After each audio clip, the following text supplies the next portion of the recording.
Welcome to Gene and Mike do the New York Times crossword. Hi, I'm Jean. And I'm Mike.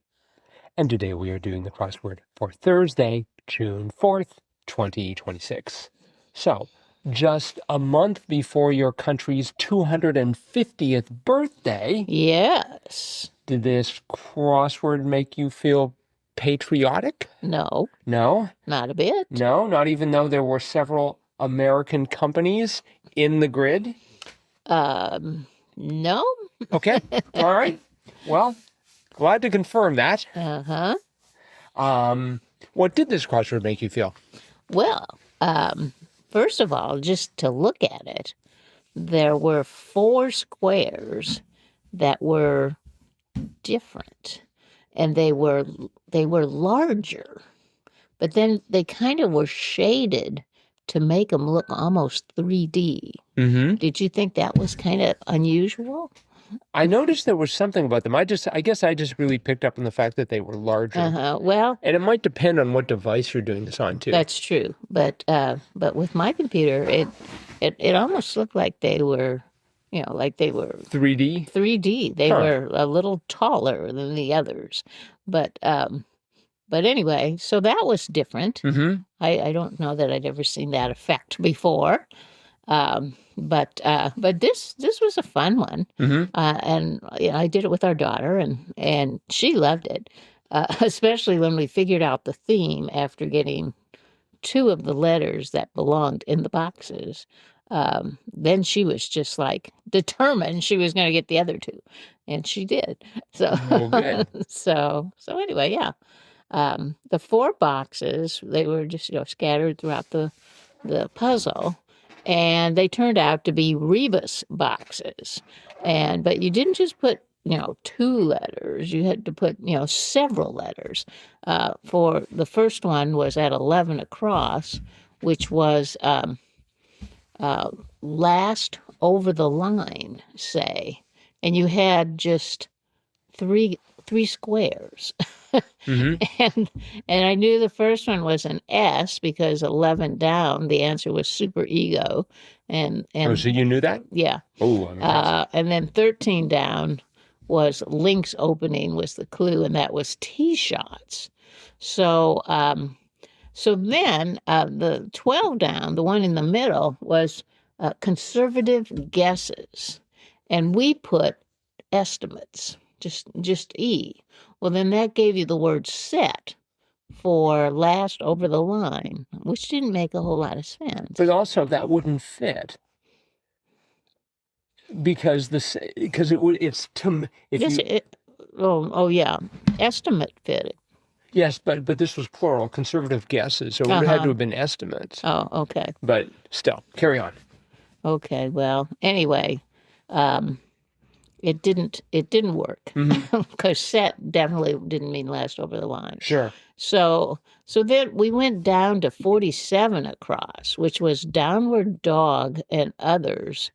And we knew that was yoga, but we had 1, 2, 3, 4, 5, 6, 7 letters, and one of them was, or 7 spaces, and one of them was a large square. Right. So, by getting the crosses, we figured we had sort of the word poses. We had OSES at the end, so we thought, oh well, in the big square you put a P, but then you don't have any room for yoga. So we thought, well, it's got to be a rebus. So we put the GA of yoga and the P of poses in there. And that worked, and it worked with the down too, because that was 39 down, movie theaters with many screens, and that turned out to be megaplexes. Mm-hmm. So you had the GAP right in the middle of megaplex. So that worked. So then we went back up to 11 across and tried to figure out what it could be. And we eventually figured out last one over the line was slowest. So you had to put in LOWES in that box between the S and the T, and that worked for the down clue. It turned out to be low estimates, conservative guesses, yes. Low estimates. So then I said, oh, so we got lows and we got gap. And my daughter said, "Oh, those are like words." And I said, "Well, they're like stores." And it was just like a light bulb went off in her head. She goes, "Those are stores." So then she, was bound and determined she was going to figure out what the other two stores were. Mm-hmm. And they turned out to be Aldi and IKEA. Yes. And I love the one with Aldi because 4 down was the Four Seasons composer. Well, I knew that was Vivaldi, Right. but we only had 4 squares, so we just kind of left that one alone. But now, armed with the idea that we could put store names in those big boxes, Aldi fit in there very well with Vivaldi, and then also at 20 across, which was neighborhood watering hole, turned out to be local dive. So you had the AL of local and the DI of dive, Aldi. And then finally, the last one was at 50 across, which was exactly as desired. And it turned out to be like a charm. And so IKEA.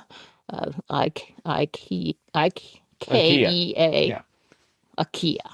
Right. So, and that worked well with the one going down, which was 36 down, fashion photographer's direction. And that was strike a pose. So you had the IKE of strike and or IKEA. Mm-hmm. So very clever, very interesting looking. And so, yeah, we enjoyed doing it. And of course, we had the revealer. Oh, yeah, I forgot about the revealer. 61 across was a large retail establishment and a hint to 4 squares in this puzzle. Well, we knew it was the 4 squares with the stories in them. And it turned out the answer to that was big box store. Even though those aren't all big box stores. But They're not? No. But anyway, big box. So they were in big boxes, I guess. That was the whole point. Mm-hmm. Mm-hmm. So yeah, that was the theme. Very unique, very different. Right. Mm-hmm. Well, I too got Vivaldi immediately. Mm-hmm. And I thought, isn't that interesting? Aldi is in that square. And just moved on without trying to process that in any way. It's just like, what are the odds that it also happens to be the name of a store? But that was as far as I got in my thought processes. And for 11 across, the last over the line say, I had loser. So I had LOSER, which didn't work with anything. But yeah. Well, we started with thinking, like, what's another word for loser? But that's only 3 letters. Right. But then when we looked at 11 down, which I knew the answer to that was Freudian censor, and that was the superego. So I knew that had to be an S. So it couldn't be any L's for loser or whatever. But yeah. We see for 11 down, Freudian censor, I immediately went for alter ego. Oh. Thinking about superheroes. Oh, no. Superego. Superego is a Freudian censor? Is it that's part of your brain telling you the other parts of your brain don't say anything? Mm-hmm. Yeah, I really need to get one of those. And let's see here. The one across in The Tempest when Miranda says, "Oh, brave new world that has such people in it." That was act blank, and I knew it had to be either blank act 1, I, or act V. Mm-hmm. And then when I got to Vivaldi, I'm like, it's V. Yeah. Yep. And just a reminder, listeners, Shakespeare's plays only had 5 acts in them, so you've just got to go from I to I to I to IV to V. Mm-hmm. That was fun doing that, counting in Roman numerals. Let's see. I liked one down. It's a matter of degrees. Angle. Yes. That was cute. Mm-hmm. And 5 down. Altered excerpts of a film posted to social media say, fan edits. Yep. That's something else that the world does not need. They take something that some experts spent years working on, and then they just throw it into AI or ChatGPT or something and get something in 15 seconds. Say, here, mine's better. Mm-hmm. Yep. Get off my lawn as well. I want to throw that remark in. Let's see. 9 down was cute. Bald youngster was an eaglet. That's right. Mm-hmm. And I one day will learn the word 14 across sushi wrapper nori. Nori, yes. I like how we also had Nor, 60 across Lillehammer's land, a br. That was Nor Nor, for it's in Norway. Norway. I mean, Yeah. Well, Norway, I remember that because we have a restaurant in town that just opened like last year called Nori. Really? So whenever it asks for wrapper or sushi wrapper, Nori, I just knew that. See, unfortunately, I didn't know that restaurant existed. So, Yep. now if it had been a Panera's, then I'd be right on it. So we had Nori and Nor, and then we had 26 across, which was the clue was shamash holder, which was menorah. Right. So Nori, Nor, and menorah. Yes. And I must say that last clue, shamash holder, is a real shamash of a clue. Another word I did not know, 45 across, Italian liquor distilled from winemaking leftovers.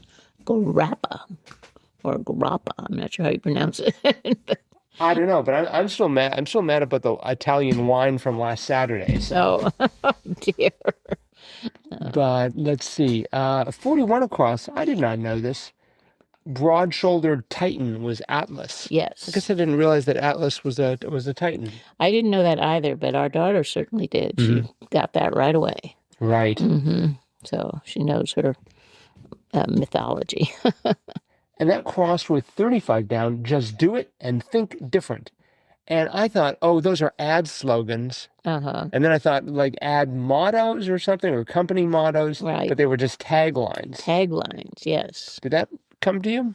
No, but it I really wasn't even aware of where they came from. But our daughter said, well, just do it. That's Nike. And think different. That's Apple. Yes. And so I'm like, okay. So we thought, yeah, ad. But it turned out to be taglines. We had 51 down.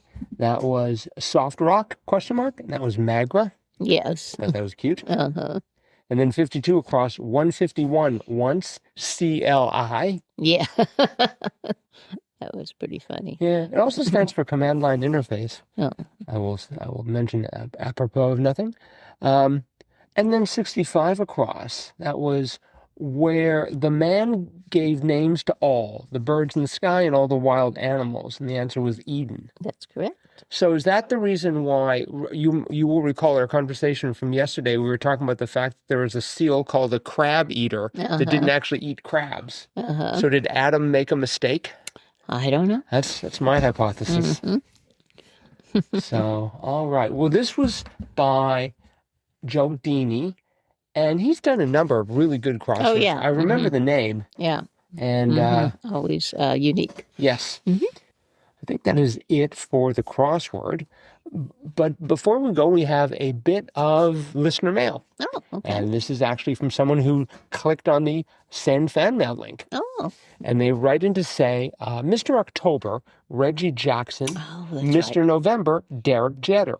Jeter, thank you. The first year the World Series drifted into November, and he hit a home run in November. A clear homage to Reggie Jackson. Oh, okay. I remember Reggie Jackson being Mr. October now. That jogged my memory, but I didn't know about Derek Jeter being Mr. November. Oh, okay.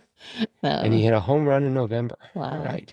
And this was from, let's see, Fort Lauderdale, Florida. Either the entire city wrote us or somebody in Fort Lauderdale. But I presume the latter, and thank you very much for doing so. Thanks for clearing that up. Yep. And if anyone would like to do what the person in Fort Lauderdale just did, please do. Either click on the send fan mail link or send email to crosswordpodcast@icloud.com. Well, if you do it that way, you do remain anonymous. That is true. That is true. Other than your city. Yes, quite true.